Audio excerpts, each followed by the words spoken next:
Hello, hello. Gonna fix this. Yeah, okay, that should be fine. Unfortunately, I just had an incident that my recording stand fell over and smashed the receiver for my mic. So I don't have a wireless mic at the moment. So I'm gonna try to make this work as best I can. If the audio is not picking up, I hope for the best.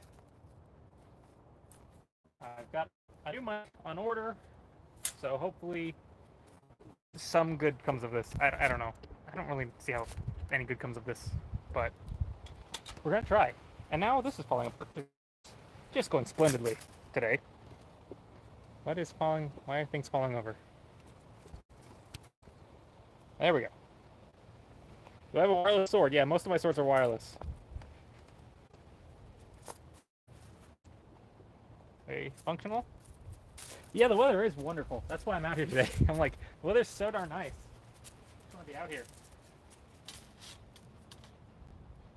Hi, dog.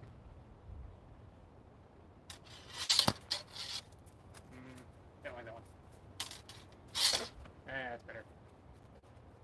It's important to get that angle right on that shield.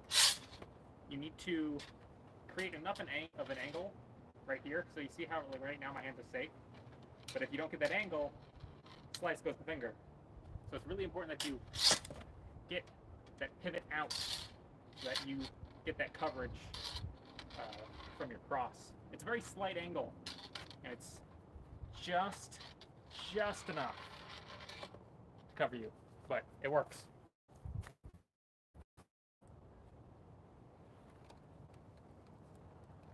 Does the hammer get good Wi-Fi? Yeah, it's real long, so you know, pick that signal pretty well.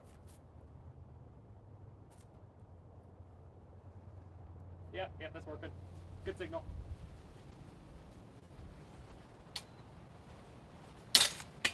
Yeah. I've been playing around with this particular sequence right there, that one. Although the idea is that you track the other way. So I'm trying to figure out. So you miss, beat, hit.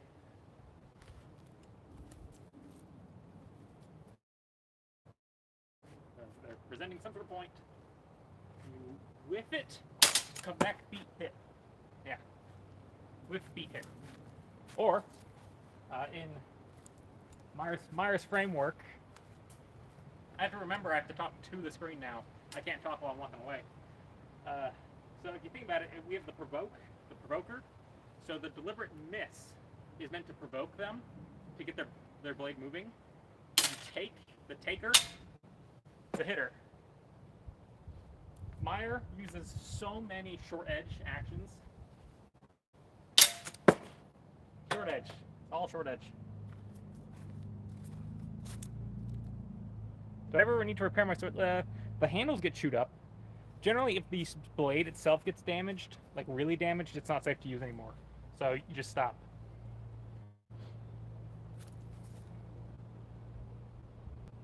Oh, thank you. I personally, I don't know if I wouldn't say I'm better than anyone else. I just would say that my videos, I don't know how people do long format. I guess I do, but for me, it's the fact that I have that 1 minute time limit really forces me to kind of cut the flack from the videos and just get to the most critical, essential points. So it's a skill set, I suppose, to just be really efficient with what I'm communicating.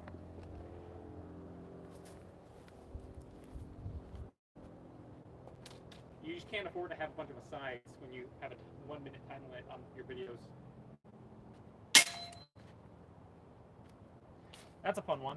So this one's delivered to the hands, so I'm not going to actually be hitting the pellet at all. But the idea here is somebody's cutting in at you. You've come here. They're cutting in. One, boom. Take the hand. But I need to... I'm forgetting there's a third part to this that's really important.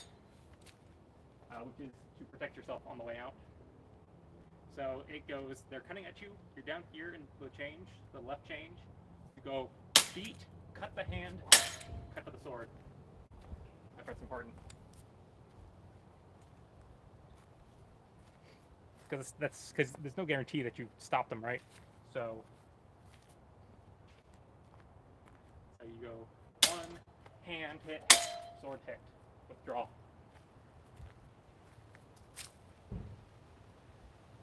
Huh, glad it helps.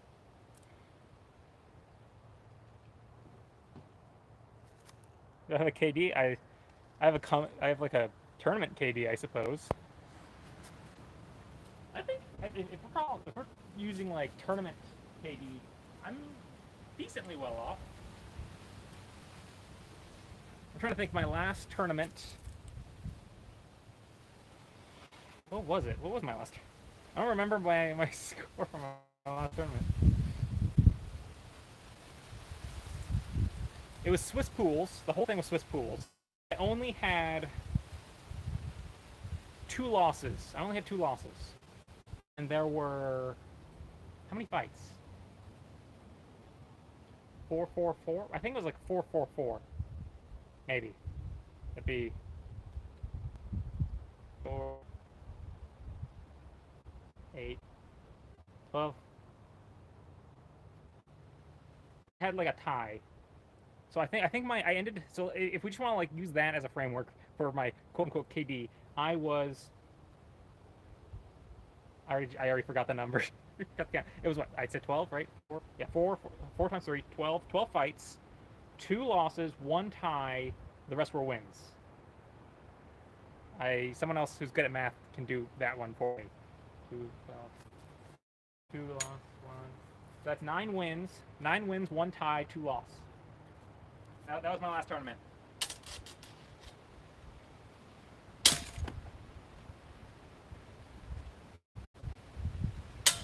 Ooh, that was bad. Yeah, that's better.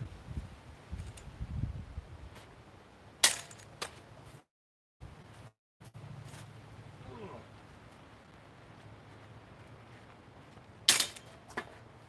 Bad miss. Missed it. I actually bought an axe specifically to do some videos with axes, so yes, at some point I will. Have you ever slain somebody in battle? No. Slain? No. Side sword alone? Oh, That depends on who you want to learn from. Sorry. I keep forgetting I don't have a mic attached. That depends on who you want to, what side sword stuff you want to learn.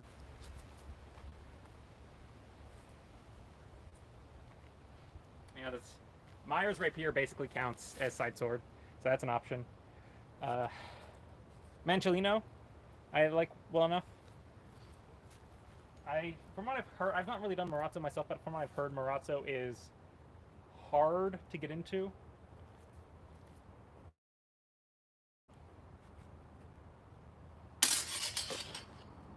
Miss.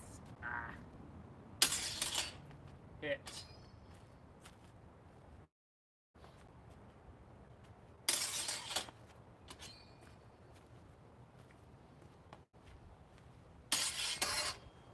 Hit. So if you're noticing what I'm doing here, I'm not just going straight for that thrust. I'm starting, so I could go straight for the thrust. Sure, I can do that. That's an option. That's always an option. Go straight for the thrust. But what I'm doing is I'm going 1, 2. I'm making it 2 separate actions because it reinforces my thrust if I go over and then because the moment you make contact on their sword, you know, as soon as your opponent feels that thrust happening, they're going to start trying to offset it, right? They're like, I don't want to get stabbed. Stop that. They're going to try to move it to the side.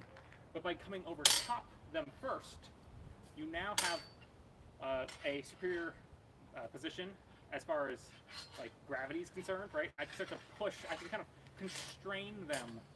So you're not going to like take it all the way to like here or anything, but just to understand like what's happening, right? Is you have a position for them where you can basically constrain their ability to move. So as you set up that thrust, by going over first, you establish this thing that makes it harder for them to, push. Now that you're over top them, if they start to push to offset your thrust, they slide down towards your hand. As opposed to if they're here and they start to push, they'll still move towards your hand, but the difference is as they, let me line up completely here. So if we're neutral like this, blade on blade, if I start to push my thrust this way and they start pushing this way, you see how we both kind of go plonk to the sway off to the side? And now their point's at me, my point's off.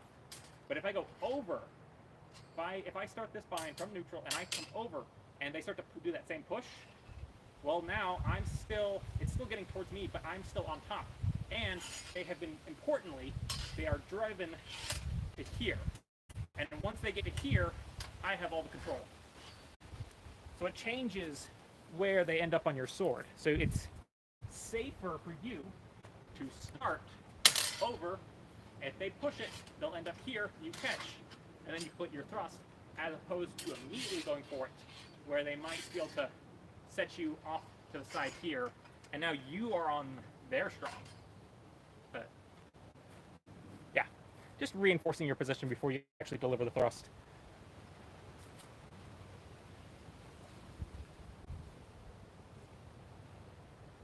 What's my favorite sword? At the moment, my favorite sword, like in general, are some of those cool 1.5 basket hilts that turn up in the 16th century. They're like long swords, but they have a full basket. Aw, thank you, Nalfonso.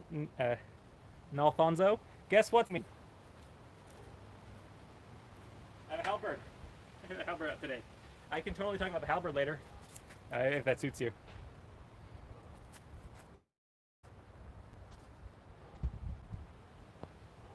Okay, let me figure out where we were in the chat here.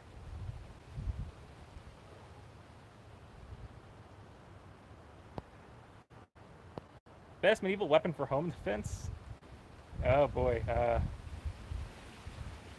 crossbow? That'll certainly make someone think twice.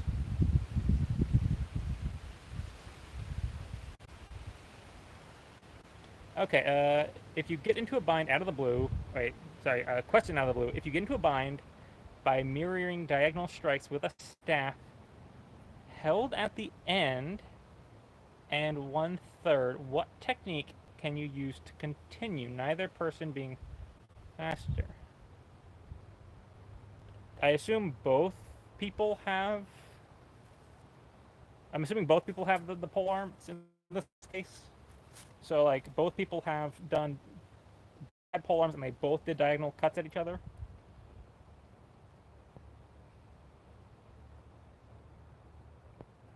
See, and someone said, was asking for the initial deflection before the thrust, to use the back of the blade or the flat. Maybe that, I just kind of answered that with my other thing, I think. Not Swiss sabers, but similar. Yes, very similar to Swiss sabers. Has fencing with a type of sword influenced your fencing with another? Oh yeah. Anything I do, there's always a little bit of long swordiness to it.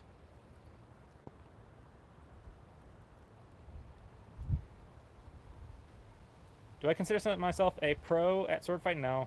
I don't think of myself as a pro.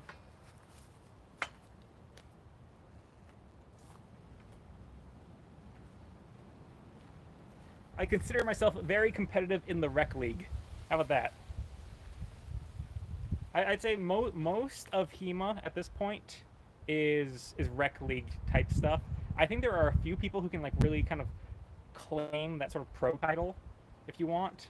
Again, none of them are literally pros because we just don't have that existence. But as far as like rec league standards go, I'm pretty good. I'm pretty good as far as rec league goes.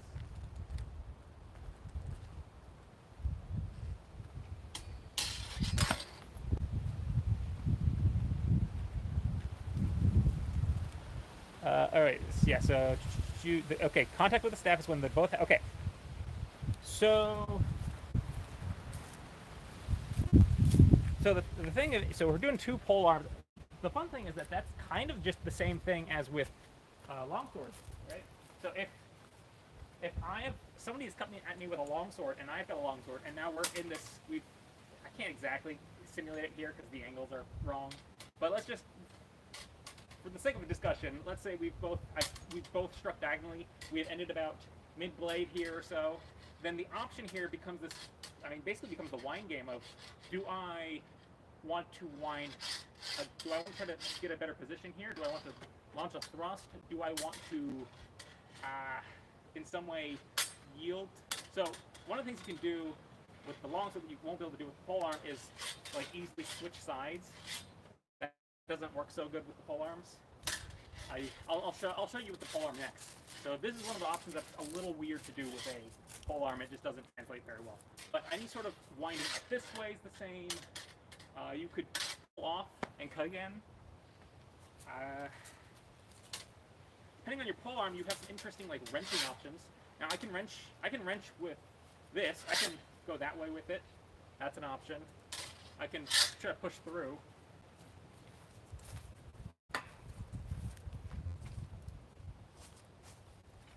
But let's say we both struck diagonally with pole arms. So now things get interesting because I can, as I said before, I can wind up to get that thrust. That's always an option. But if I've got something I can hook with, now I can pull, which is exciting. You know, if we're in a situation, I can grab, boom, and deliver the thrust now that I've cleared them. Like I was saying before, winding this way's weird. This doesn't work so good. The heavier the head on your polearm, the worse this is to do. If you just have a staff, yeah, you can do this. If you have a halberd, I don't advise it. You're gonna get all tangled up in yourself. The weight, right? You lack, as soon as you get across like this, it just starts to weigh. You have to like untangle yourself. It's not good. But with a staff, if I can, wait, I gotta get to the right side here. I can shoot through with a staff. I can do it that way. Just because the weight's not there. Let's see what else. What else can we do? On the neutral. I mean, of course, there's the very simple, just trying to get better leverage than them. So that can just be a matter of just moving back and then coming back in again. It can be as simple as that.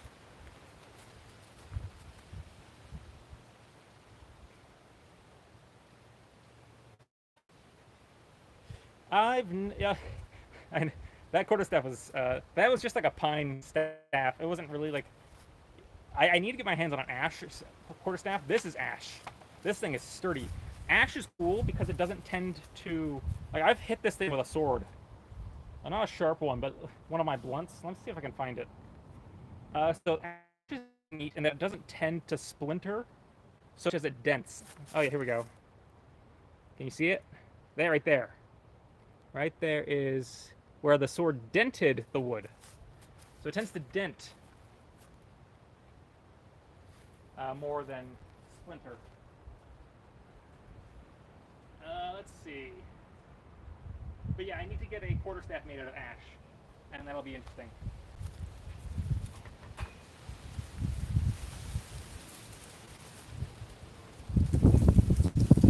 Oh, false edge cuts. Yeah, so yeah, Meyer's full of false edge. Meyer loves his false edge. How does the halberd compare to the Roncone? They're pretty much equivalent. There's not really a real. They do the same things. They're slightly differently arranged. I like my Roncone more, but it's sharp, and that halberd's not sharp. So if I'm going to be messing around with one of them, I'm going to be messing around with the halberd. Oh, thank you. Yeah, I picked up like some mustache care stuff. I didn't have any sort of anything to, because it's getting to the point that it's grown out enough that it's starting to get a little wild. If left to its own devices, the hair is just gonna go like woo any which way. So I picked up some dedicated mustache stuff to try to make it behave. It's still too early to do any real styling with it. It's not even, it's still pretty short, but it's getting there. Oh, thank you. Imran? Imran? Is that right? Imran? And again, thanks, German guy. Okay, let me after that little side distraction there, let's reassert here. Okay, did I ever break a weapon filming a video other than the quarterstaff? No, I haven't done that yet. I did just break a mic. That's why I don't have my mic. It's funny. People always ask, like, do you hit the camera when you record? I'm like, no. I've never done it. I'm not making it. I've never done it. But the number of times the wind has knocked over my recording stand is so many times. And today it destroyed my receiver for my mic. So press F. Let's see. Continuing. Halberds are obnoxiously. I agree. Okay, that's everything there. Okay. Hello, Mars. Any questions? Dancing with a saber versus cutting with a rapier. Which one is better and what? Oh, I like this question. Which is better? I think the answer is easy here. So, okay, let me actually say the thingy. Okay. Thrusting with a saber versus cutting with a rapier. Which is better at what it's not designed for, in my opinion? I would say the saber is better at thrusting, generally speaking, than the rapier is at cutting. That would be my general assessment. Because sabers give you really cool, weird thrusts. You're very hard pressed with most sabers to get like that beautiful straight in thrust. Some are mild enough that you can more or less do it, but for the most part, you need to do some sort of angulation to get that. But the more extreme the curve on a saber, the weirder the thrusts you can do are. And so you can get some really cool thrusts from curved swords that rapiers could only dream of. So it's cool, right? Like a saber will like never be envious of a rapier's cutting power, but I think some rapierists would be envious of a saber's I don't actually know how to say saber's ability to just sneak around and land a thrust. Yeah, false edge cuts are cool. There are so many. So just a sidestep to the false edge cut stuff. One of the, like, especially with one-handed swords, one of like the most quintessential short edge cuts is this rising cut from the left up here. They use it all the time defensively. It's so good because you can just boom, and then it sets you up for the cut immediately. If you want, there's a cool Bolognese framework that sword positions work in a sort of scale of defensive to offensive. So the most offensive position you can be in is sword hand high. This is the most offensive position you can take because from up here you're fairly exposed, but you have access to a fully wound up descending blow, boom, through. So this is your most offensive stance. Then by that same token, your most defensive stance is down here, off to the side like this. So from here, we have access. We don't have the ability to power our way through like that. We're now stuck with a rising cut, which you can still use offensively. This is just a framework of thinking, because it's like we're in our most powerful state. We have expended our powerful cut. We're now low. We are out. Now we have access to our most defensive stroke, which is where we come up and we beat it aside, which in turn transforms us back into our most offensive position. So combining the two, you can get down into your defensive position, cut up into your offensive position, so pairing them with the side, up into your offensive position, cut through your powerful. This framework is all over Bolognese stuff. They're very fond of that approach. Meyer uses it a little bit. He tends to favor it's weird.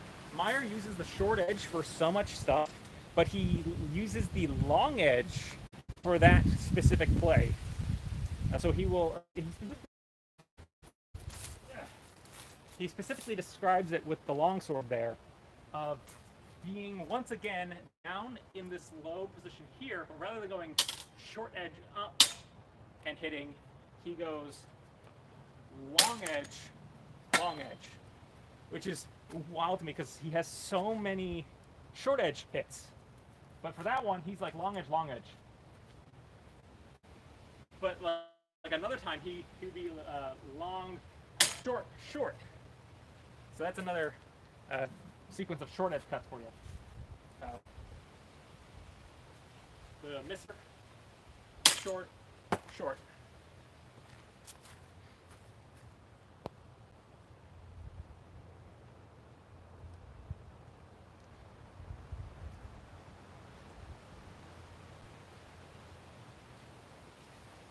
How does the... Okay, we already got the halberd.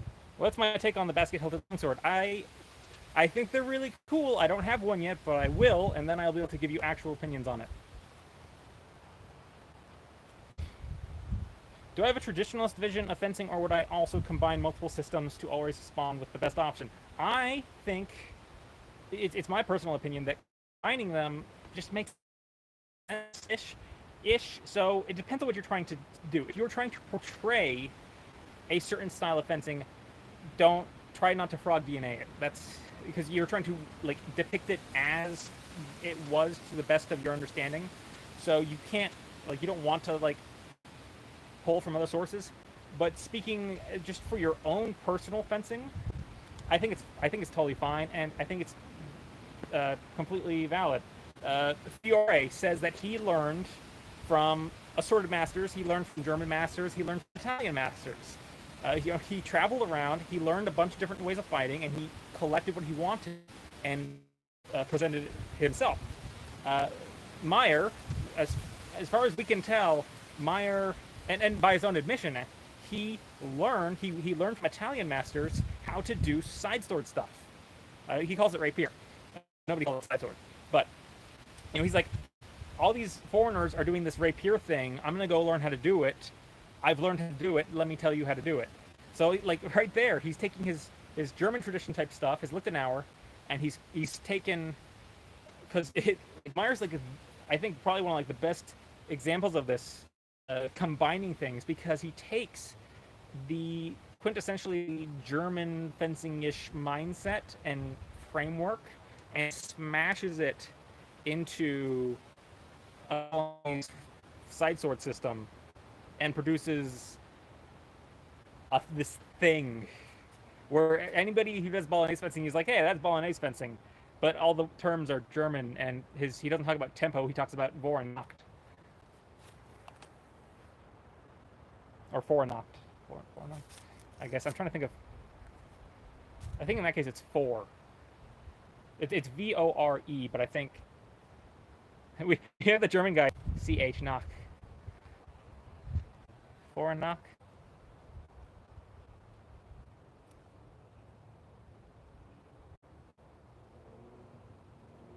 Try changing the stance just like I showed, but the moment you relieve pressure by shifting hands, the opponent can easily push towards your head, overpowering you easily. I apologize that I have lost whatever demonstration that was in relation to. I don't know which. Thunderwolf, if you could ask that or tell me what that was in regards to.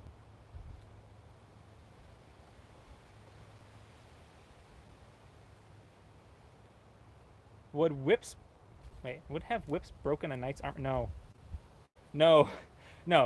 So there's a thing. So the whips can break the sound barrier. They can go really, really fast, but what they lack is mass. They're moving very quickly, but they have very little mass. So while yes, the velocity is like crazy, their actual force is mass times acceleration.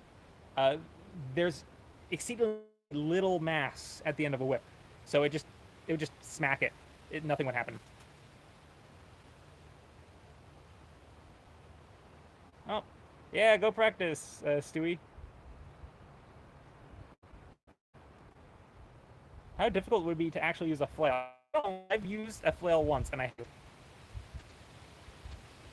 don't like flails. Now, I want to get one of those two-handed flails, the ones that are basically a quarterstaff with a they're like threshing flails, like for field work. So it's basically a long staff, and then it has a link, and at the end of the link you have the flail head. And it's not on a chain or anything, it's just a pole with a single link, or like I guess a double link, right? Two links, and then the head. And that seems interesting. I'd be curious to try it out.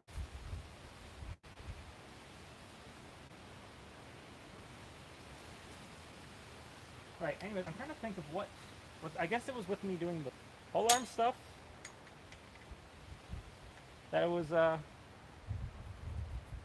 causing confusion about relieving. The moment you relieve pressure, they blast through to your head. With what? What was I doing? I don't remember what I was doing. Okay, diagonal strikes meaning changing stance, maintaining some pressure, and pushing the tip directly towards the head while remaining in contact.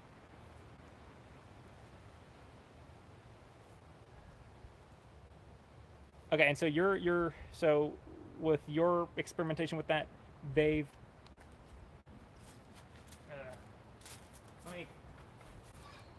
let me like work through this here.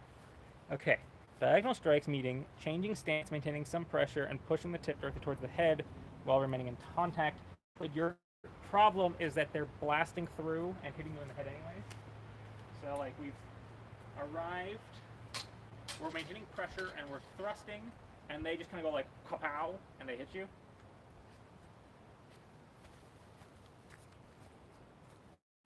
Okay, so it's kind of hard to say without seeing it. My best guess would be that you are not maintaining a dominant position on them. So let me, for the sake of clarity, let me just, I'm gonna go with this one-handed sword, just to make this easier on myself. So my best guess would be that what's happening is that as you do your thrust, you are moving closer to their hand, which puts them in a position to just kind of come over top, instead of trying to gather their wheat and set them aside. That'd be my guess. So there are a couple ways that can be achieved. You can also move to the side as you do the thrust. So you don't necessarily need to overpower them in that situation. Because if you can move to the side, you can exchange the thrust, and it doesn't really matter what they do if they start to come over the top, because you have removed your own self from the situation. So that's one option too.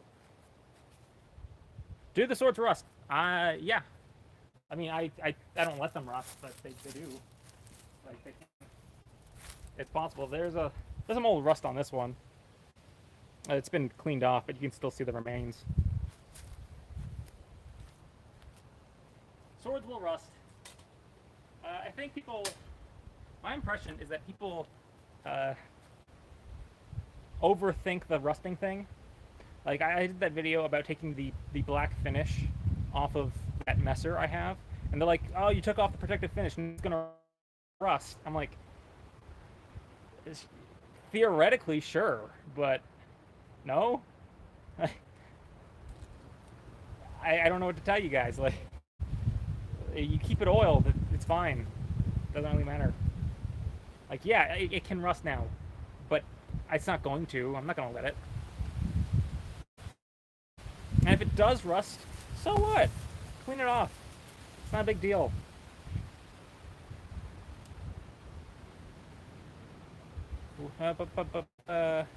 Would I ever go? That'd be fun. I would love to go to Italy for a workshop, but that's an expensive flight. But the whole transporting swords and stuff internationally is complicated. Would I rather have a shield and spear or an arming sword and shield? Ooh, I think I'd take the arming sword. Yeah, when shields are involved, so normally I vote spear, but when shields are involved, the advantage a spear enjoys is not quite so dominant. Let's see. You have a sword that's a little rusted and up. How do you restore it? What oils do you use? Sandpaper. So for burrs, you're probably going to want some sort of. I mean, it depends on the sandpaper, I guess, but I think most would probably end up getting kind of cut by the burrs. What you're really going to be looking for is some sort of file, like a metal file, and file off the burrs.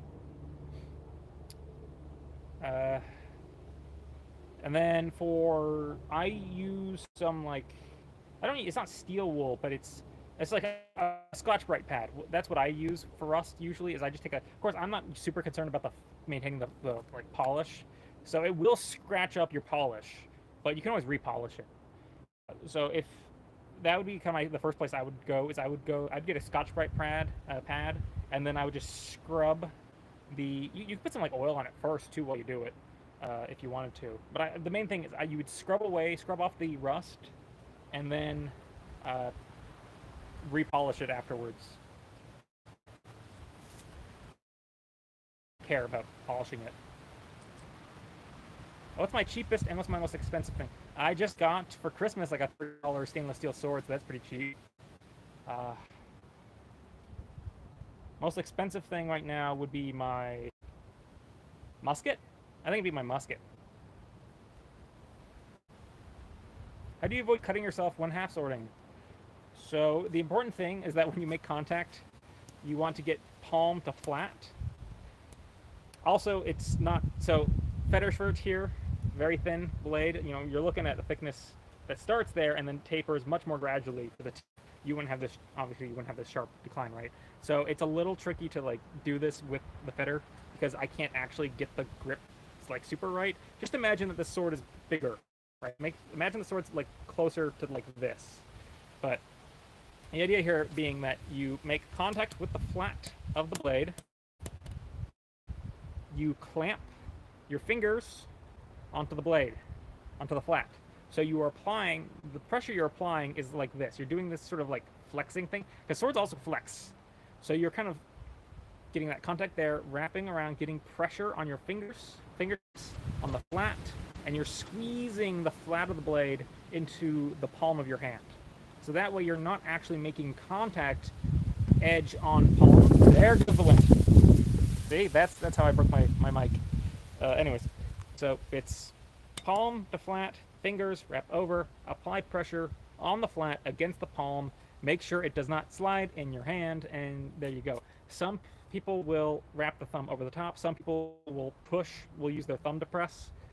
I will do either. It just kind of depends. But I find, generally speaking, that this feels pretty good, because this way you get that squeeze, you get that you're flexing of the blade between your thumb and your fingers, and you're kind of like applying pressure. You're applying like bending pressure to it, right?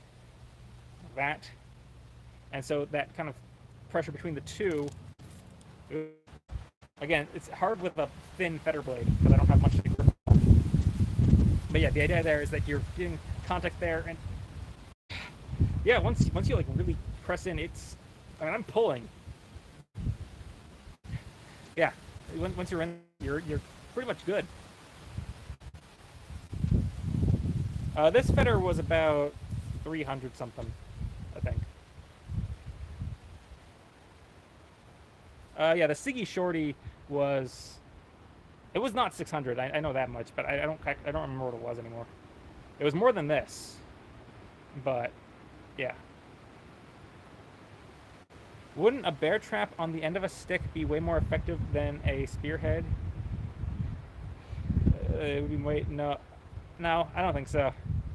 I mean, there was a lot of problems. One being the weight.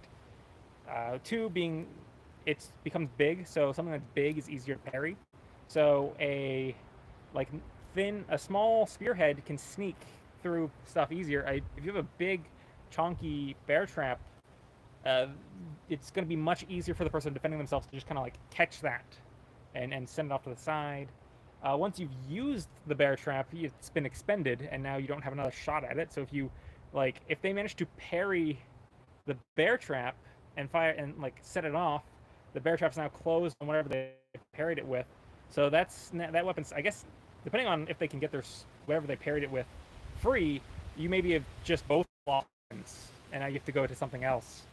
And then, yeah, like I said before, the weight is a huge problem. You put like a full-on bear trap on the end of a stick, and now you have to move it around. That's ridiculous amount of weight. Yeah, there's a lot going against there, but it's a fun hypothetical. But lots of places. I do a lot of my shopping on Cult of Athena.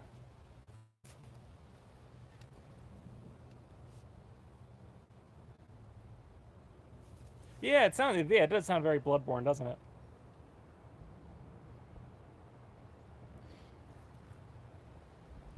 Oh, I feel like Bloodborne's all about the change weapons. What I'd kind of like prefer to see is to like take the idea of that bear trap, but make it into like a pair of scissors. So if now, now we're completely derailing, but I like this idea. Here, this is my pitch for a Bloodborne weapon. Okay, so think of it's going to be a spear, but the ends, the side will split open. Oop, there goes the wind. Gonna wait for that wind to die down. Are we good? It is still going. So like the idea of being like it's a spearhead. Yeah, I guess we'll just do that. It's a spearhead, and then it's got like a spring mechanism or something, and so your hunter will like change it like this, load it, and then you'll like thrust with it, and it will snap closed like a pair of scissors. That'd be my Bloodborne weapon. Scissor spear.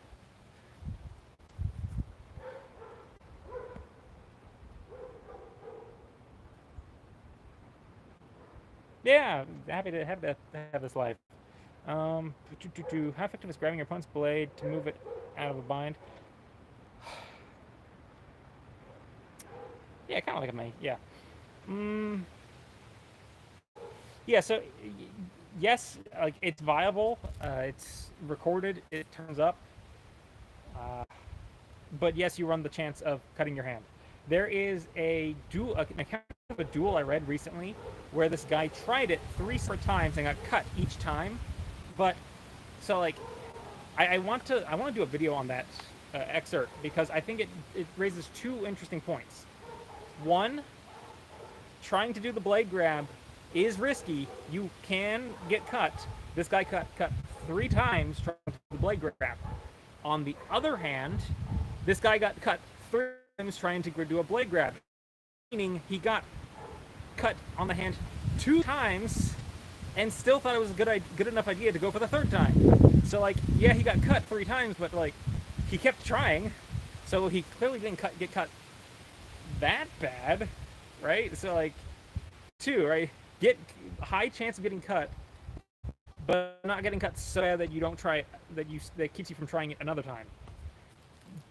So I feel like that's a really good example to kind of like put it in perspective. It's like, okay, I could make the blade grab. I might get cut. Oh no, I got cut. I'm gonna try it again anyways because I still think it's a good idea. So.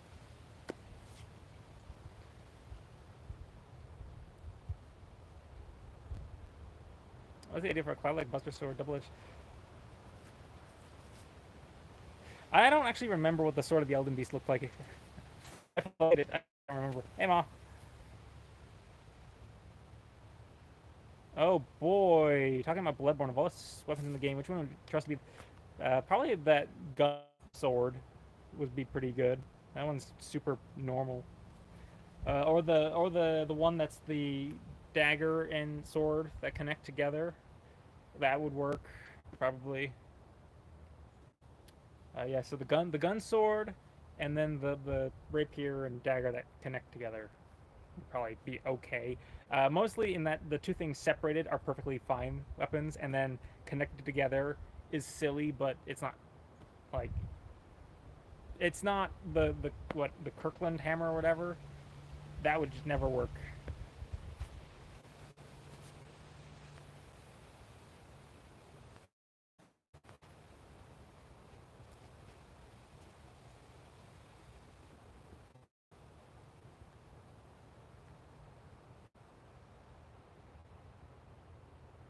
Let's see. What's my favorite design choice for a sword that looks nice but doesn't become worse to use? I really like pierced blades. It's where you just put holes.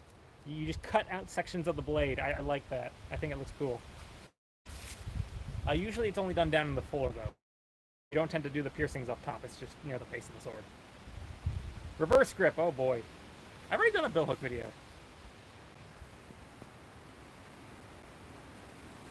Oh, the sword that you can use in the sheath as a big... Yeah, that thing's just fun. What is that in that game? I don't remember what it's called. The Ludwig sword or something like that? How effective is dual wielding two different weapons? It depends. Depends. How long would the average judicial duel last? That's tricky because it depends. There are a lot of different... I don't think that I can give you a because there are so many different rule sets for judicial duels that it's really hard to give a timeline for any particular one. You know, like if they have armor on, it'll be a lot longer than if they don't have armor on. Other than there are other ones that it's like man in the pit with a club and the woman outside the pit with a rock and a veil. I have no idea how long that's going to take because one of them can't move on the other one, so it depends entirely on when the woman decides to try to attack. And like, you know what I mean?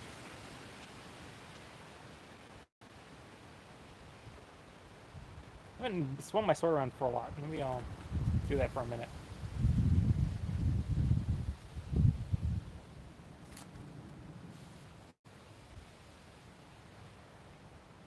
Speaking of hammers, how does the mace, hammer, sword matchup work? With or without armor? Without armor, really badly for the hammer. If there's no armor, bow, it's done. Alright? All it takes is one shot to the hand, and that's it. And the sword's gonna have all the time in the world to do it. You don't have to bind, like, yeah, if there's no armor involved, you don't need to bind the hammer. You just, before they even get close to you, just do something and boom, pow, take off the hand. Give them, provoke them, because you want to get them to move, you want them to expose the hand, right? So provoke, then take the hand.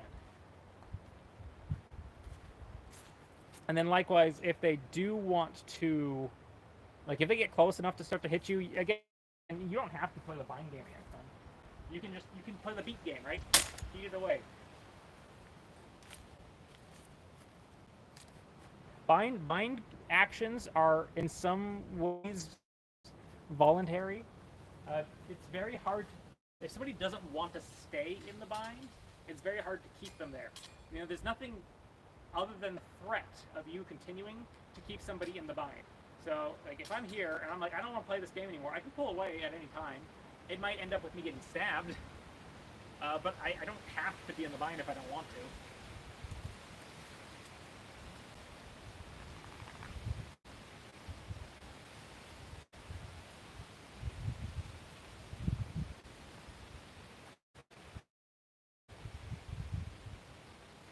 Hot take, small sword is the best sword, centuries weapon design. It's a choice. So I think the small sword is a very good sword. I don't think it's a bad sword, but it's a sword designed for something specific.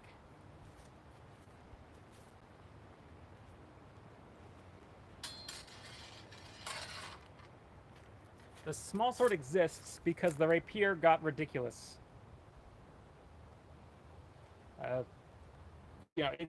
The small sword started as like the court sword. So there's this trend that rapiers just kept getting longer and longer and longer because people just trying to they got into an arms race of having the longer sword than their opponent, and it got to the point that it was just kind of absurd. So the like reactionary thing is that they're like, okay, this is stupid. The swords are so long now; they're banging it into everybody. It's a nightmare. This is just no good. Shorter swords, please. And so they started carrying smaller swords. Unless small sword.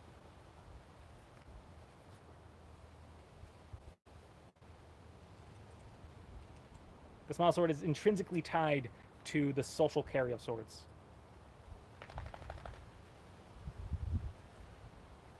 If I had to give up one of my swords, which sword would it be? If I can pick any sword, if you're still in here, Ma, I apologize. I'll be the Christmas sword you gave me. If I had to pick one sword to give up, it'd probably be that one. But love you. Thanks for giving it to me.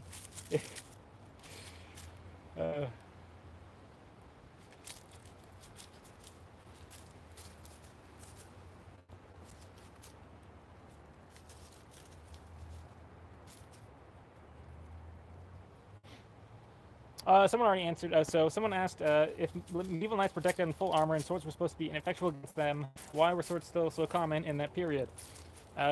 Two parts to that question, or two parts to that answer.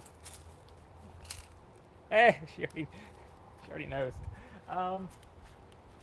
It's two-part question, or two-part answer. One, not everybody would have armor, or at least not everybody would have so much armor. If somebody has enough openings left on them, even if they're wearing armor, they might still not have full armor. And if they have enough openings, that point or the cut works. So all those people you can now cut and stab because they're not fully armored. People who are in full armor, you still have a point. So as armor becomes much more common on the field, the swords become more specialized for dealing with it. You start to see reinforced tips that are specially designed to punch through mail. So the swords didn't stop being useful. It's just the cut stopped being useful. So they stopped cutting at each other with the swords, and they started stabbing each other with the swords.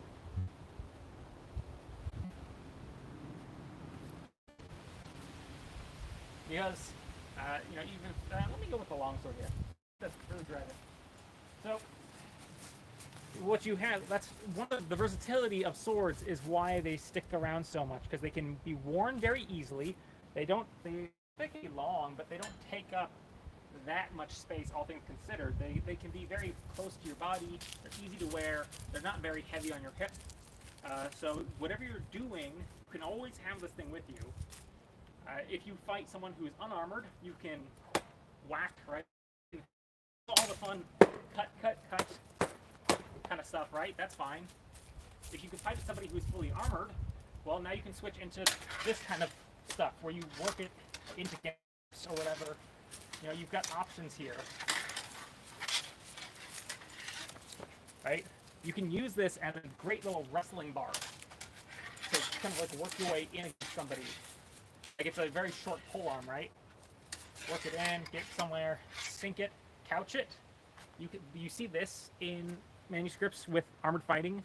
They will go from this sort of like half sword wrestling position, where they're like this, and once they get the point, so once they sink the point into a joint, they will couch the sword into their armpit like this, and then they start to push, and they drive until pop goes the armor.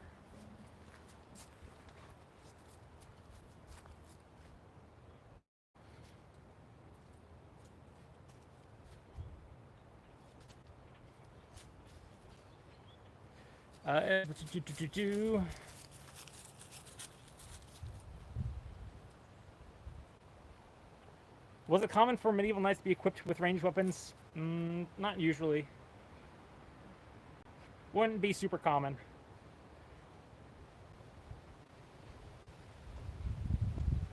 Not to say it never happened. I imagine there's, some number of knights during sieges who took up stuff. I believe there's, as far as I can't remember any off the top of my head.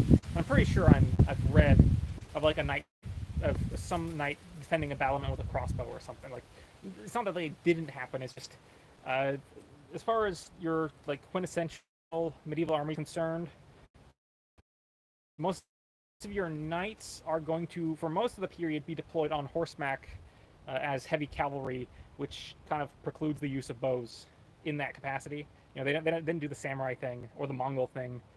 They were lance cavalry, like first and foremost. And then later medieval stuff, you see more of the knights dismounting as heavy infantry. But in that case, they're being deployed as these heavyweight bruisers to like really reinforce your formation. And so all that like degree of heavy armor that they can bring to the field, along with their weapons and everything, you're just kind of wasting them if you give them ranged weapons, right? You've got people with the money to buy really good armor. You want to put the really good armor in the thick of it. So you just don't give them like it's a waste. It's a waste of your resources to give them ranged weapons.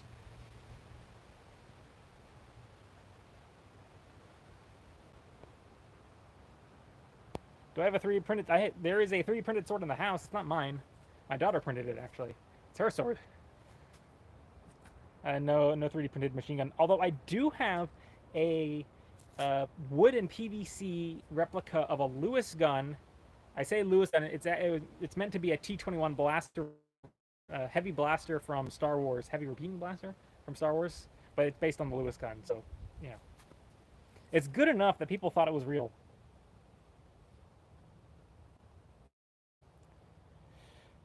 What was the best weapon pairing, best sword that is for this? Best weapon pairing? Best. That's kind of hard. Best weapon pairing. It's tricky because there's so many things that like it's hard to say the best of anything. So it's tricky to like say what the best of anything because like it's all conditional. There's only ever a best weapon for a situation, not a best one overall. It's complicated. Oh yeah, the under the armpit couched thrust. Yeah, because like if you think about it, if you have a lot of trouble, you've got your crossguard now, right? So like if you like completely let go, you can really just use your own crossguard as the stop. And now you're using if you're not even holding onto it anymore, and you're just using your cross. Now you can just drive the whole weight of your body into that thrust. Yeah, it's great.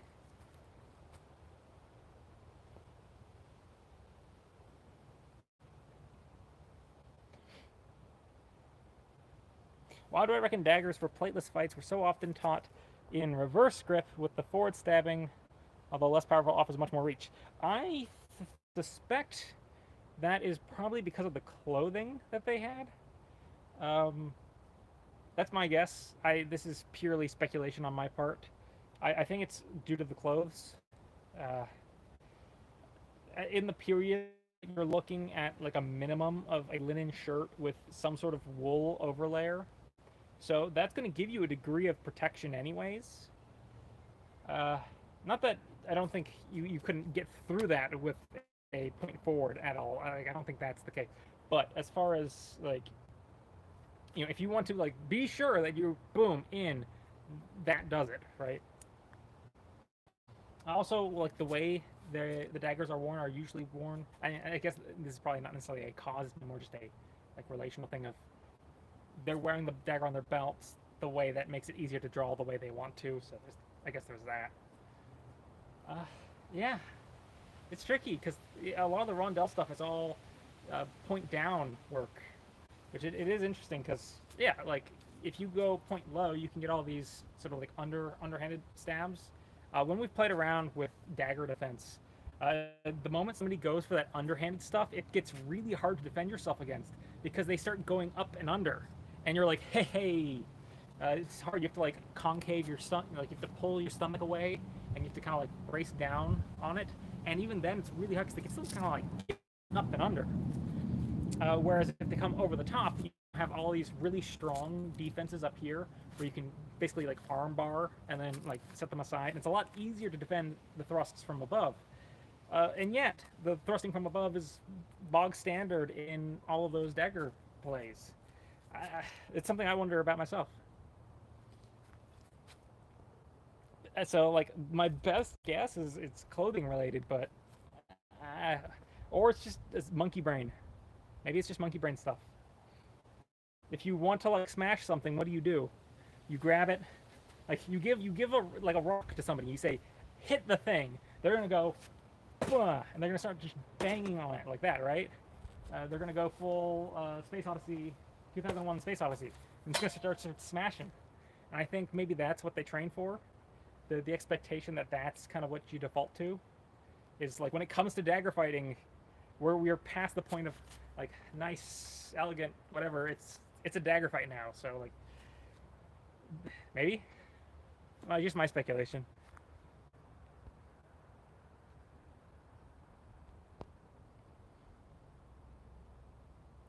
How can you do it with a shield in the other hand, like a spear and shield combo.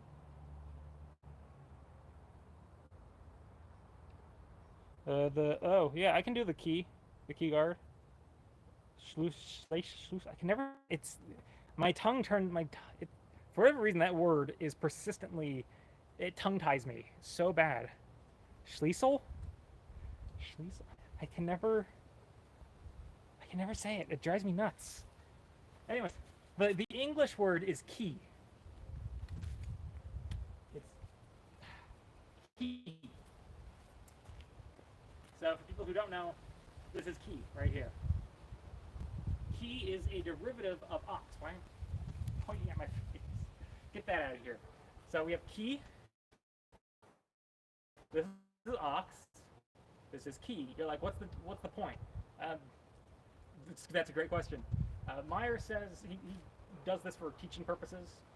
It's when you're trying to convey things, it can be helpful to be super ultra specific, just to completely remove any question. So Meyer says that there are all the guards are derived from 4 core guards. One of those core guards is ox right here. So from ox, we have key, we have hanging point, we have einhorn, and I think that should be it from there. So einhorn, hanging point, key are all derived from ox. So why is key worth mentioning? Why does he single out key as a position worth talking about, distinct from ox? And I think the reason why he singles it out is because it is basically chambering a thrust, because that's how he uses key.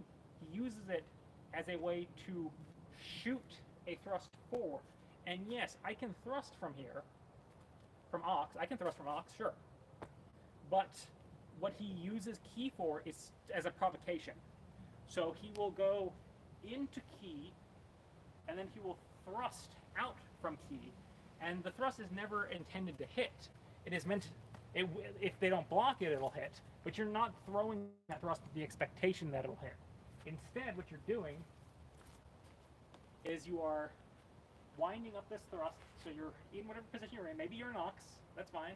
And you wind into key, you thrust towards their face from key. You make this really obvious. I think that's why he does key, because provocations don't work if they don't see it coming. So he winds up into key, he thrusts, and so he's telegraphing to his opponent, I'm going to stab you in the face, do something. I'm going to do it. Look, I'm doing it right now, do something. So he winds up into key, he thrusts for their face. The opponent, having seen this thrust coming in towards the face, will then move to parry it. The moment that they move to parry it, you leave and you cut to wherever they just left from. So, yeah, it's bait. Key is a provocation. It draws them out from wherever they are, gets them to commit their blade, because you generally use it against somebody who's like, there's not too much. I mean, you can use it to displace a thrust. That's fair. Let me also include that. So you can wind up, and so if somebody's kind of thrusting at you, so you've wound up, you've taken your blade off a little bit, they thrust at you, boom, you can pop out and counter thrust them. But the specific play he gives for key is a provocation. So it's against, the best people to do it against are against somebody who's like hanging out maybe here, or like over here, or maybe they're down here or here. Somebody whose blade is off, and you want to get them to commit their sword. Because as long as they're back here, that sword's not committed. They can do whatever they want with it. So you're trying to get them to go, hey, don't stab me. And that's what you're looking for, because the moment they go, don't stab me, you cut them instead. It works super, super well. I use it all the time now. So stab them in the face. If you get the stab, amazing. If you don't, cut to wherever they just parried from. Boom.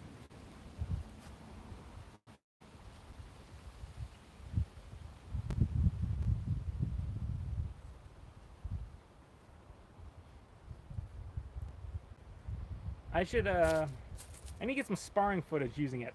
I don't think I have any footage where I use key in sparring, but yeah, I assure you it works. And you don't have to do it from key to make this basically. The important element of this play is that you stab at their face, get them to parry the thrust, and as soon as they make contact on your sword, you pull off and cut to wherever they left from. That part's important. You cut not to anywhere, you specifically cut to where they came from. So if somebody's up here and you provoke them with the thrust and they go parry, you now attack here. If someone's down here and you provoke them and they go, I can try to not hit my stand. If they're here and you thrust and they parry like this, you cut down here. Or if they're over on this side, right, and they parry like this, you cut here. You always cut where they came from, not where they're going.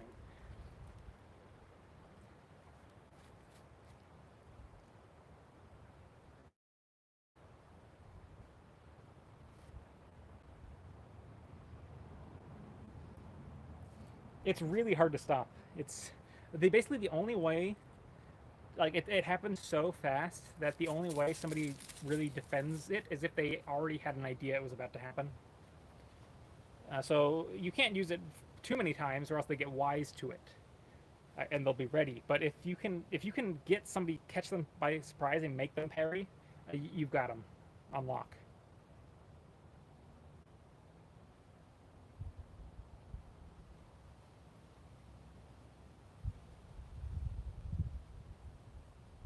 Oh yeah, that's okay. That's a good point. Yeah. So yeah, as far as this kind of like ice pick, whatever, dagger grip, it does give you a lot of hooking options, which is useful. You don't have those if you're blade forward. That's a good point. I forgot about that part. I forgot to. Yeah, that honestly, that probably is the main selling point. If we're honest, I don't think. Yeah, let me amend my answer. I think that's the more compelling reason to use a reverse grip with a dagger, is to be able to do all those hooks and pulls and stuff. That is useful. I mean, maybe it is related to the clothing a little bit, but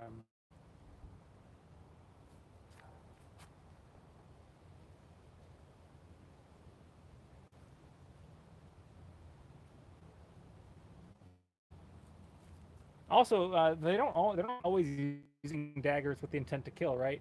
So between the two of them, if you're trying to like just use the dagger to disable your opponent and not like kill them, then reverse grip is going to be better for that, because it's going to give you all those options to grab them and throw them or hook them or something, while still giving you a bar of metal that you can use for parrying.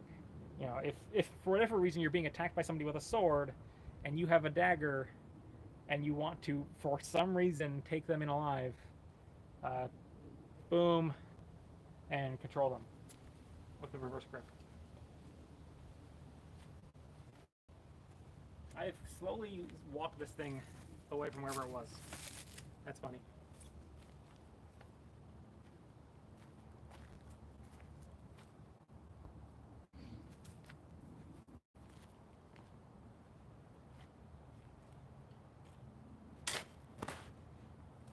Yeah, so like at speed, it looks a bit more like that. The key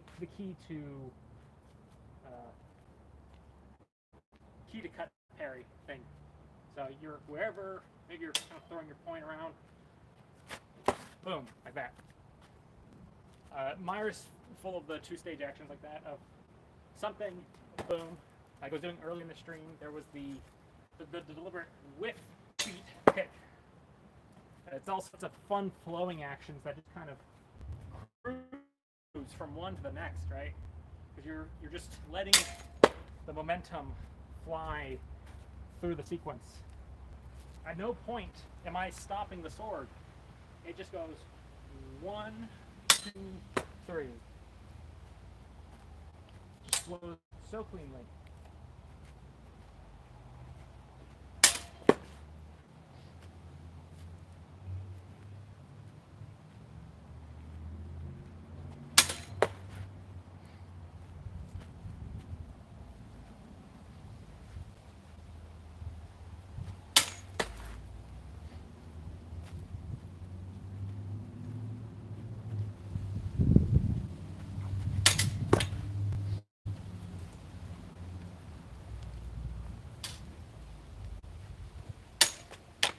I whipped it.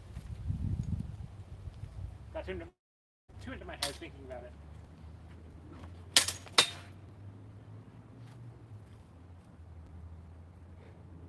Boonga boonga shing shing shing shing stick make boingo hover. Oh yeah, let's see. What is the most Brango burr thing I can do? Oh, I know. I got an idea. I don't know if this is gonna give you like, if this is gonna do big brain burr, but I'm gonna try my beloved Prellhow because it goes boing. People like boing, right? I love boing. Boing. This isn't gonna work as much as I want it to, though. This thing does not give enough resistance. I need resistance for the Prellhow. I need to go slap.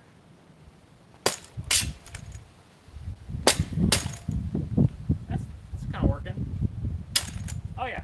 If I brace this, I think I can get the Prellhow if I brace this here. That'll work. Let's go with that.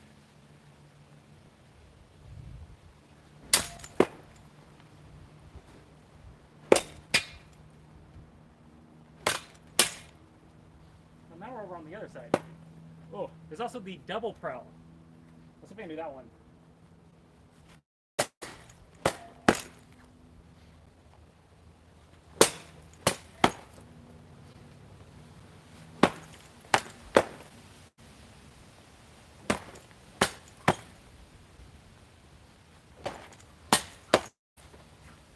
Ah, that's a fun one.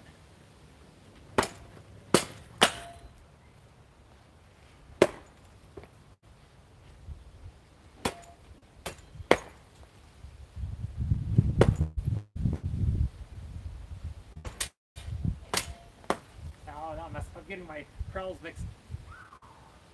Prell, slap, flap, yeah. Flap, cut. Oh, that's a fun one.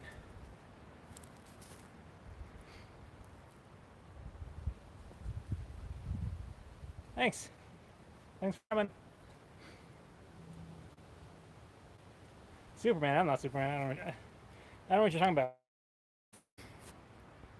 Yeah, I can.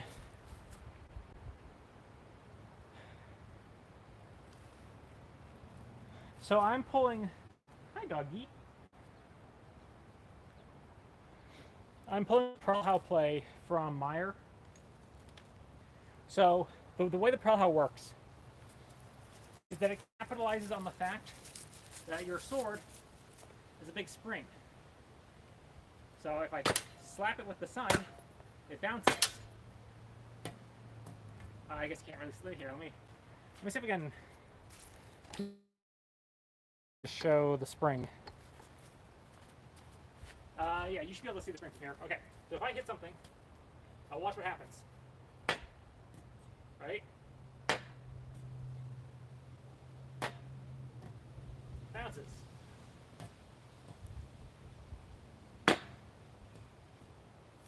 Spring. So the Prellhow uses the fact that your sword bounce along its flat. It does not bounce along the edge. So good. It bounces a little bit, but like you're not gonna get the. You see the difference here? Edge, not so good. Flat, boing, right? So what happens is that you aim the first or whatever hit to be delivered with the flat, because again, the first hit rarely ever actually lands. We're not expecting it to work, to hit anything, right? So we throw the first Prell, or we throw the Prellhow with the flat of our sword. Boom. If it hits them, great. If it doesn't, well, that's what we expected. So what we're expecting is that as we throw this Prellhow with the flat of our sword, we expect our opponent will come over here. So we think they're going to come over here, right? We think they're going to parry, and they're going to protect themselves from that. Boom! Fine, that's okay. So we're going to rebound off, because our sword's a big spring, and then just hit our spring. So we go boing, hit. And it flies really fast, because we're using their own momentum against them. I gotta like, what is going on here with this thing? It is all messed up now. Need this. This. There we go.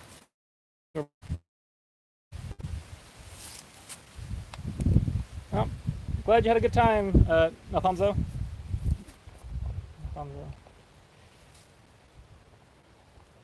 Sure. What's the pose you're trying to do? My poor stand is losing its mind. All right, here we go.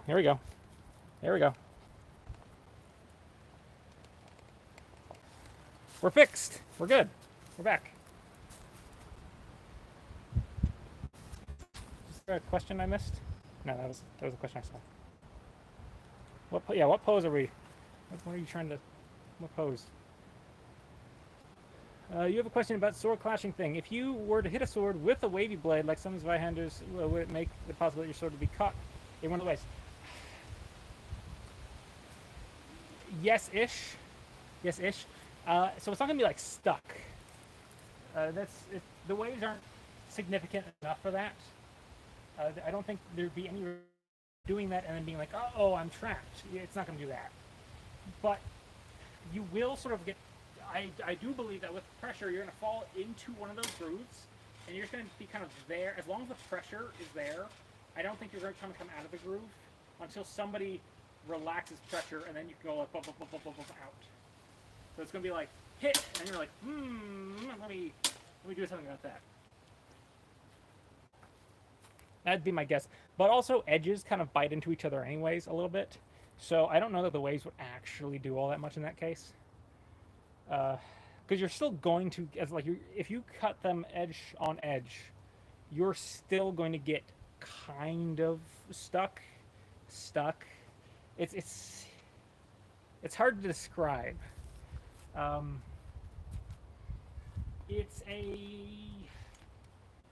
a sort of like stuck that only happens as long as pressure is equal. I mean, not equal, but like if you're pushing and they're pushing, the blades are going to bite and they're going to kind of stay put-ish as long as both of you are applying pressure like this. But the moment one of you starts to release pressure, you go back to sliding. So there's that's another video I want to do. I'm just going to get some like kitchen knives and just kind of show how they stick to each other. Because it's like I know Shad did a thing on it recently.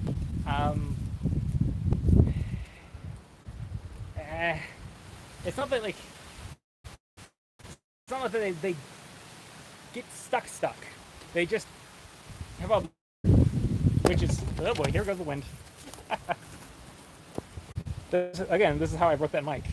Is the wind caught my stand.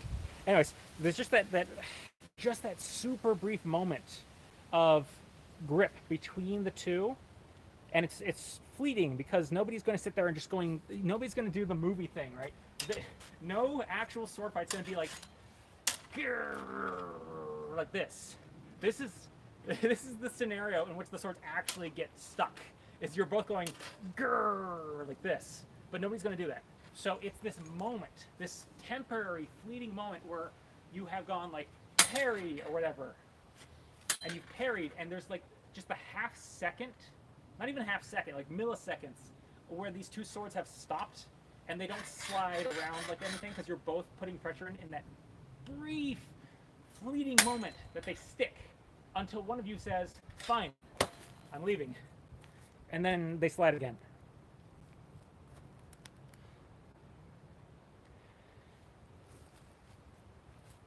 Yeah.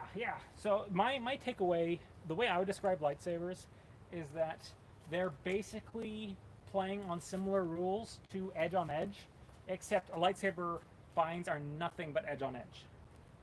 So when it comes to like swords, if I'm flat on flat, no matter how much I push, they will never stick. They will never bind up on each other as long as they're flat on flat. It is only when we are both pushing and we are both edge on edge that they lock up.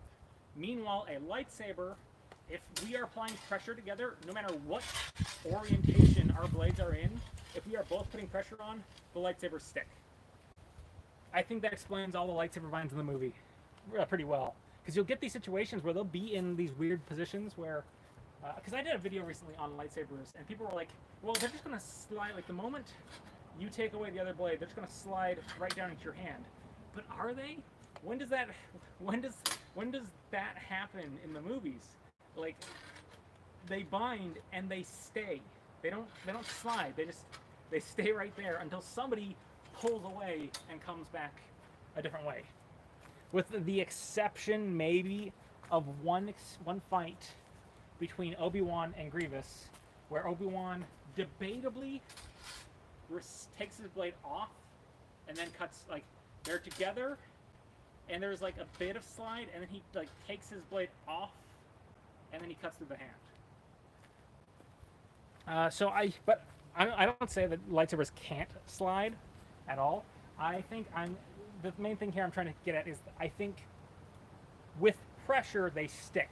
If pressure is released, they slide. Because lightsabers do slide around sometimes in the movies, or they have like very fleeting contact where they don't get stuck. Like the very first fight with Obi-Wan and Vader, there are many times where they kind of like just kind of do this little like this thing, right? They kind of like feel each other out like this. Nothing about that has the lightsabers getting stuck. They just kind of go like bloop, bloop, bloop, bloop, bloop, all the way down. So my understanding is that they bind from any angle when there is mutual pressure, and as soon as one person starts to yield pressure, they don't stick anymore. That's my take. Take it or leave it. That's the headcanon I run with. Yeah, the rough grindings. Yeah. There's also a scene in the High Republic where Stellan Gios is sparring with another Jedi, and he has his crossguard lightsaber, and they specifically describe the blades sliding. The blade slides down to his crossguard. He catches it, and then he catches it in his crossguard, and he drives it into the ground, and then he rips off like that. At least I think, if memory serves, I know for a fact it slides, and then I think he grabs it and he drives it to the ground. But they describe, they say the two blades sliding together sound like the scream of a Hroth cat or something. So just this like terrible shrieking noise as these two plasma blades grind their way against each other. Just going like all the way down, right? So my guess is that they were in a bind and she was giving him pressure, and I'm going to guess that he started to yield pressure so that she slid to his cross and then he shunted it. That's my best interpretation of the scene. I would love to record a like choreography of that scene. My best interpretation of that scene, and then maybe like send it to like the author or something. Be like, hey author, is this right? Is this what you imagined? I would love to know.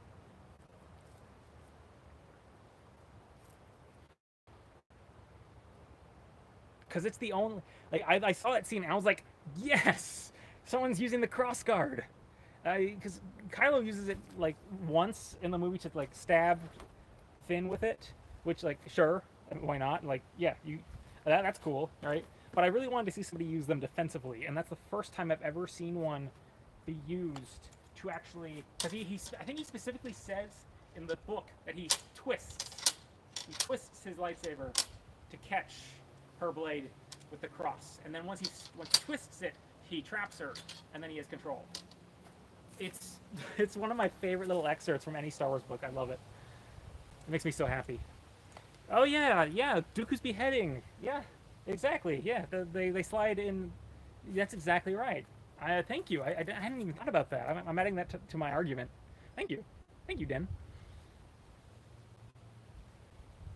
Goes. Oh yeah, and it screeches. Boom. There is that screeching sound. Maybe that's the Hroth cat that they talked about. Maybe it's the exact same sound in the book. Ooh, I'm excited now. Yeah, I bet you, because that's about that shrill sound I would imagine the book was trying to describe. Just that slide of the lightsaber blades going shink. I like it. And obviously Anakin wouldn't have been applying pressure to both blades, right? He would have been... because he's doing the scissor slice, right? So like they're not going to stick because he's not putting pressure. He's not pushing like this. He's just going like that. So you get the shriek. Right on. Thank you so much, Din. I'm 100% using that from now on.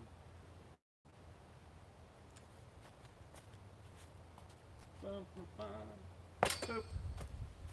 Over, away, blade, down. I biffed that. Nope.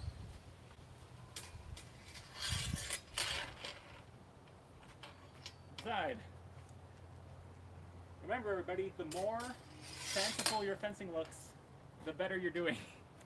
As a rule of thumb. I always love it because people are like, why does it look so, like, frilly? Why does your fencing look so frilly?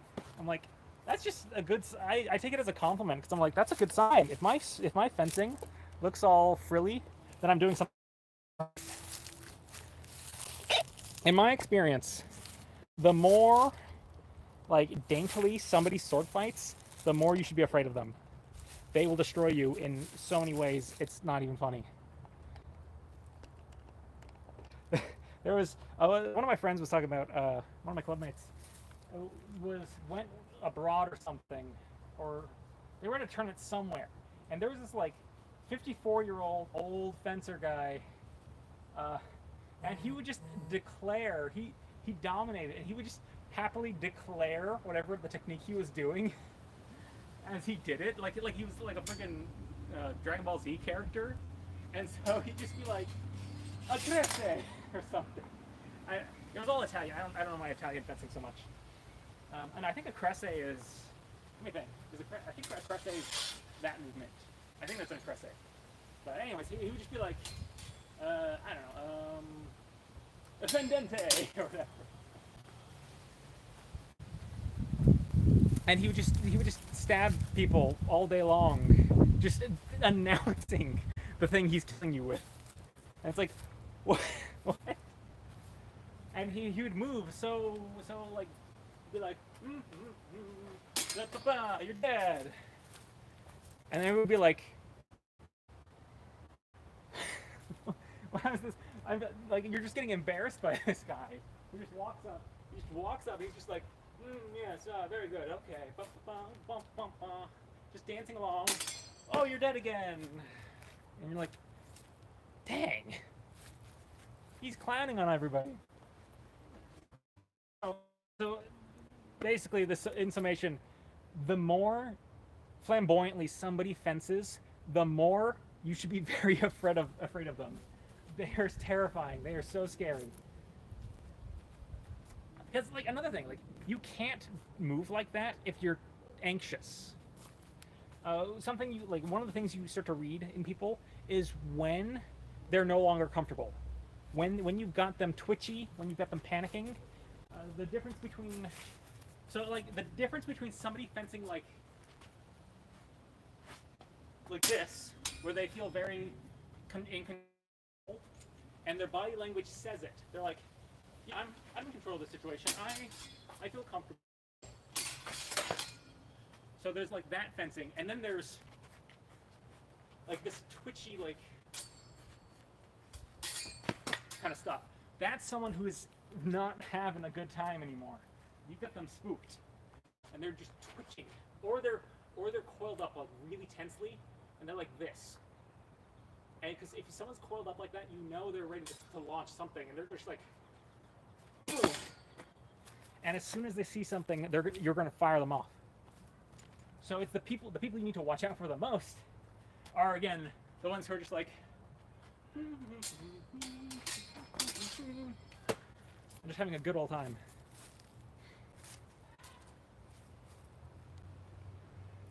Maquito, I don't really know much about it. Like, I generally don't cover subjects that I don't feel like I'm kind of qualified to speak on. And I can talk about a Maquito, but I can't do much more than surface level conversation about it. because it's not something I've ever seen in person. I've never used one. I'm not of the culture that used it. I have no experience with how they're used, so it's just one of those things I don't tend to like to. I touch it. I cover it very sparingly in that regard. Meanwhile, this stuff I've been doing for something years almost, not quite 10 years, but doing it for almost 10 years. I know some of these manuals inside and out. I feel very comfortable talking about this stuff. Papa, you're dead. Papa, you're dead. Oh, there's a funny one. Oh, who is it in? It might be in Anonimo. It might be in the Bolognese Anonimo. Anyway, the play ends with you just grabbing their beard and yanking it. And so we joke that's called the Italian death. Because you're in a sort of, like, can you imagine a more insulting end to your duel? That you're like, all right, we're taking this seriously. It's duel time. Boom, boom, boom, boom. And he gets up and he just grabs you by the beard and just goes, yank. You just give up. That's it. You lose. There's no coming back from that. It's over.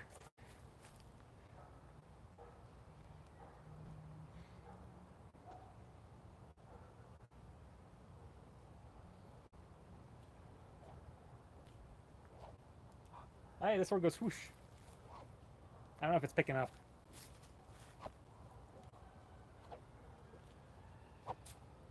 Sometimes swooshes.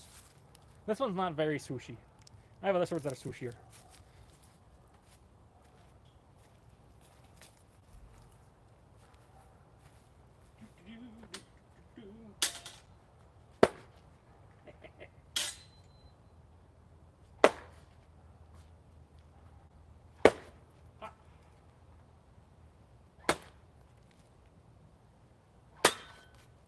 One-handed. Oh, that's... Uh-oh. Oh, boy. Oh, yeah. Oh, there it goes. Look here. I did this the other night. I hit... Someone was saying they were critiquing my cutting form the other night. And I was like, I don't know what you're on about, but just while I was messing around with cuts, I managed to catch it right on the crown, and I felt something give inside the mask. And I'm like, oh, yeah. Like, when I took it off, you could see the dent I had made.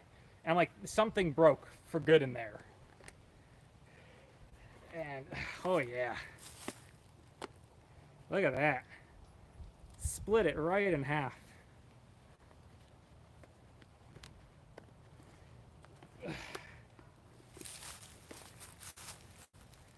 Complete separation of the mask. Look at that. No more mask. That is... I mean, this mask hasn't been safe to use at all for a long time, but, like, it finally broke. So I was like, you know, I don't claim to have perfect form, but, I did that to a fencing mask, so I'm doing something right.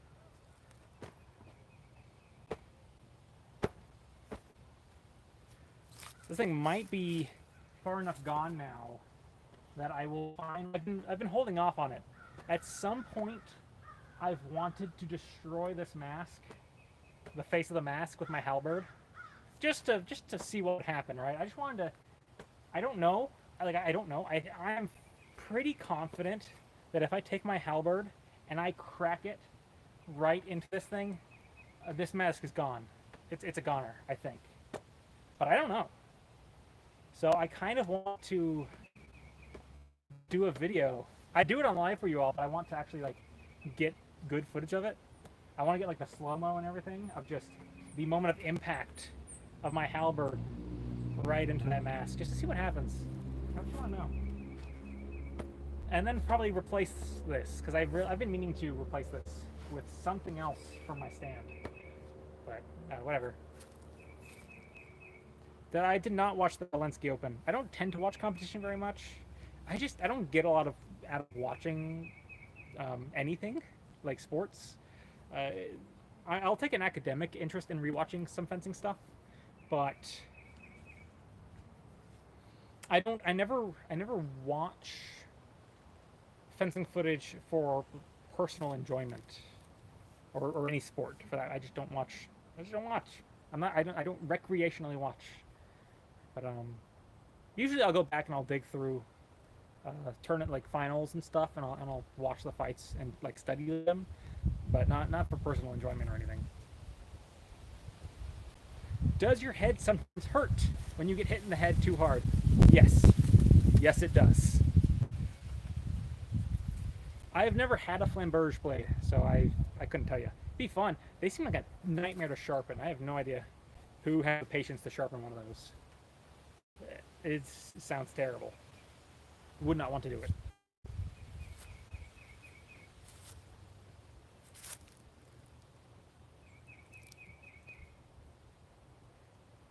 Do people ever personalize their style of fencing masks? Yes.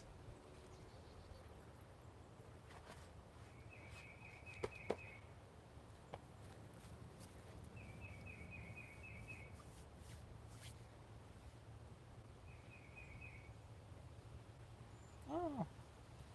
Hey, the seeds are falling. That's exciting. It's almost spring-ish. Yeah, almost a decade. It'll be a decade in June.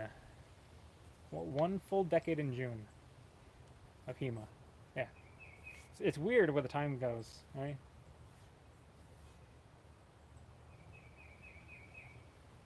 You blink and it's been 10 years. It's weird. It's really weird.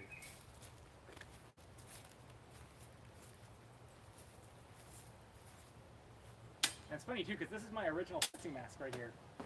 This is my first ever fencing mask. So it's kind of like hurting me on something to destroy it, but I don't know, that seems like a good send-off. Halberd to the face. I think that's a good way to send it off.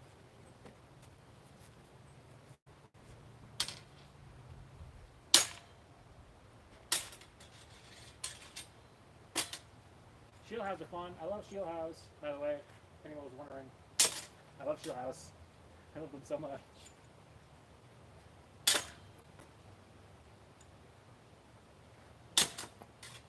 There are two techniques I would trust my life with, like genuinely. Yeah, like if I was like thrown into a fence, like you're fighting to the death right now. There are 2 longsword techniques that I would like trust my life with. I'm not overly confident in many. Like I'm like from a competitive standpoint, I'm confident in a lot of the stuff I can do. But like, if my life were actually on the line, there would be 2 things I'd be trying to set up more than anything else. One would be the Absetsen, and one would be the shield hack. Those are the 2 tricks I have that I am like that I can just do like bam. So I'd be trying to set one of those 2 up because they're the only 2 I feel okay. As far as like single time techniques, the other one that I'm pretty confident. I don't know. The other one I'm confident in is the thrust into handcuff. That one works great. Oh boy. I think it's a storm brewing.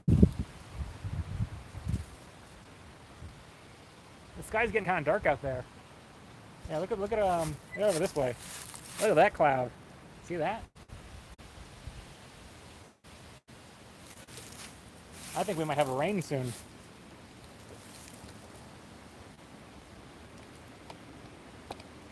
Anyways, yeah. So I guess there are three strategies I would feel confident enough to try. I think. The first one is throw the point out, cut to the hand. I feel pretty confident about that one. That one works pretty well. It's a very high percentage move for me in sparring. The next one that's high percentage for me is the Absetsen. There. That one's a very high percentage move for me. Usually I use it against a cut, so I will get somebody to cut at me, and I will use it from up here actually. So I will throw, and I'll get that thrust in like that. The last one is the shield house, which is a kind of a similar situation. It's thrown like this, so it's a cut, but you switch the blade around and you drive in like this, and the angle it creates affects your hand. And so you throw it, boom, and you basically blast their sword aside and hit them. Those are the 3 tricks I have that I feel pretty good about. Anything else would be a shot in the dark.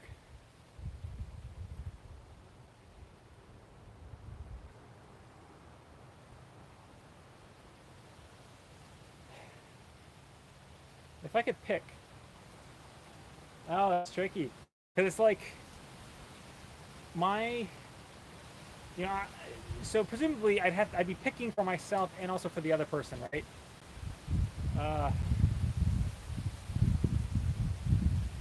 Because, you know, if we're talking about duels, mashed weapons are going to be the name of the game.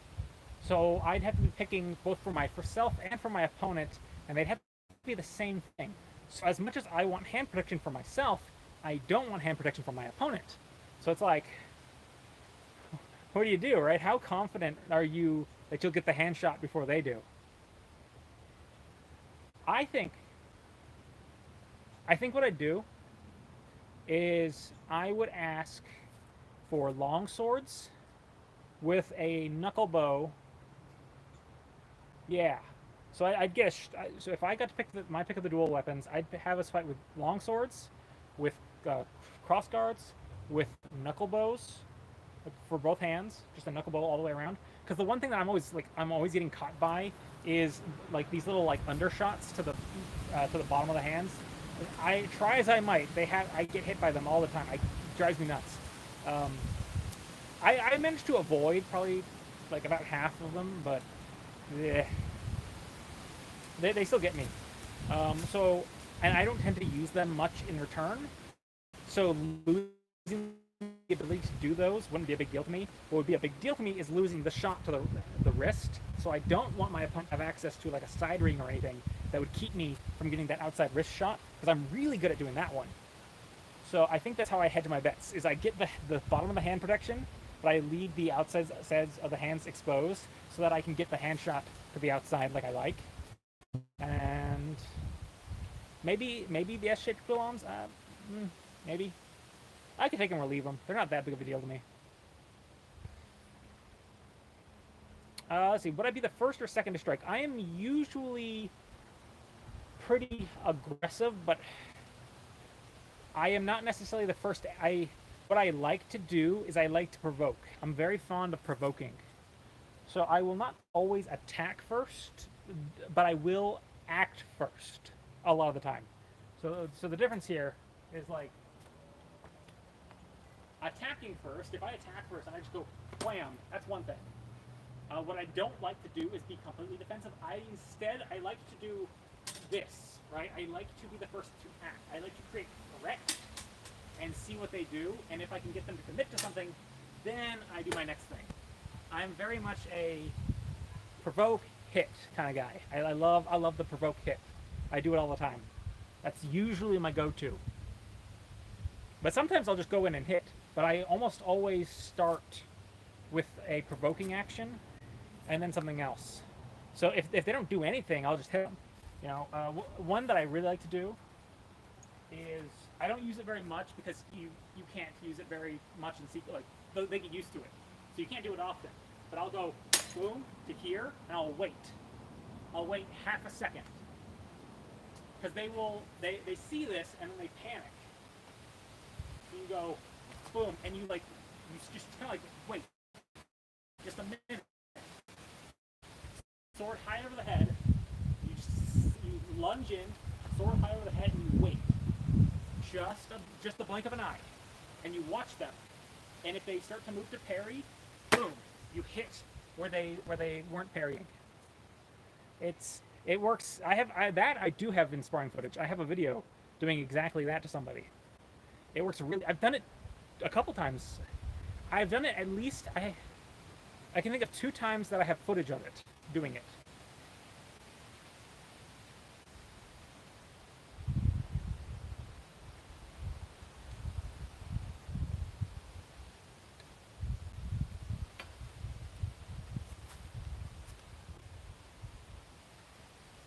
Putting an impact grenade on the end of a longer stick is definitely better than a spearhead. I guess it depends on where it's going to. I hope it's going to focus fire forward. Maybe instead of like a grenade, maybe you just have like a That's a thing that I think it's a thing that there's something that actually exists like this. I think it's used for diving, maybe. There's some sort of gun spear or like bullet spear where it's a spear, but it's got like a shotgun cartridge on the end or something, and then it has a pressure trigger, so that when you jab something with it, the shotgun point blank goes bang or something. I don't know. I don't know what it's for. I feel like it's a diving thing. I think it's like a shark fence kind of thing, and you like jab the shark with it and kabang, maybe. I feel like that's what it's from. I think it's a diving thing.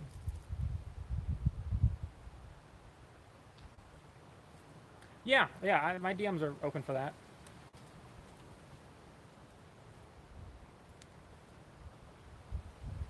Could I be Jaime Lannister in I don't know. Before or after he loses his hand? I probably feel more confident after he loses his hand.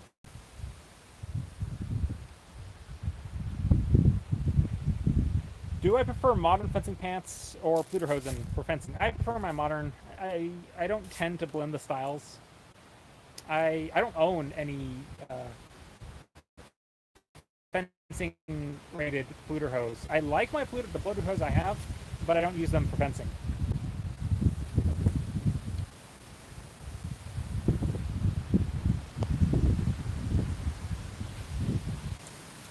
Oh boy. Those clouds are... The amount of blue sky is rapidly decreasing. The wind is getting heavier. I've been going for almost 2 hours. I think this is probably about the time to stop. That's really windy. Any last questions? Any final questions before I run in? Away from this impending storm.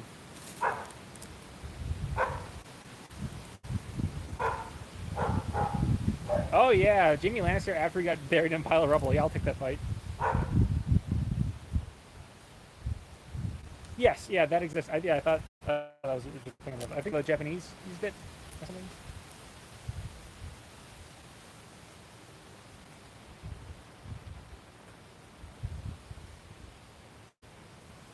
Hello, Lore.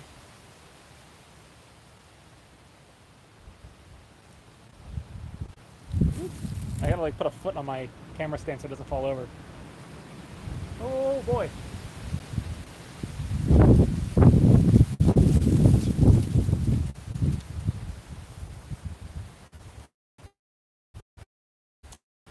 Yeah.